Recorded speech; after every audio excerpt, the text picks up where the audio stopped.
শবদাহ করতে আসা সাধারণ মানুষদের সুবিধার্থে কালিয়াগঞ্জের শ্রীমতী মহাশ্মশানে পরিশ্রুত ঠান্ডা পানীয় জলের মেশিন চালু করা হলো। নির্বাচন বিধি লাগু থাকায় কোনো উদ্বোধন না করে পুজো পাঠের মাধ্যমে সোমবার দুপুরে মহাশ্মশান চত্বরে এই পানীয় জলের মেশিন চালু করা হয়।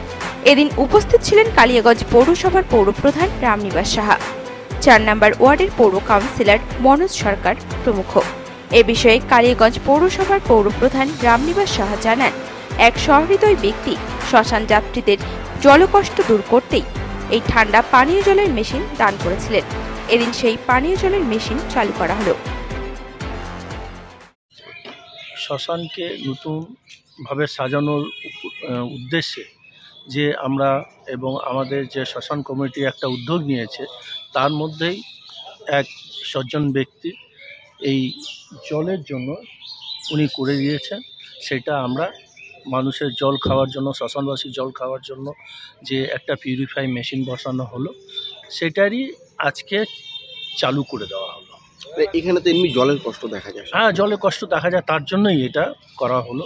আর তারপরেও আমাদের দেখবেন ডিপ টিউবওয়েল আছে, টেপ থাকবে অনেকগুলা, জলের আর কষ্ট হবে। আচ্ছা, এই যে মেশিনটা আছে, এটা যে জল কি ঠান্ডা গরম দুটোই পাওয়া যায়? ঠান্ডা গরম দুটোই আছে। আরও সুবিধা হবে।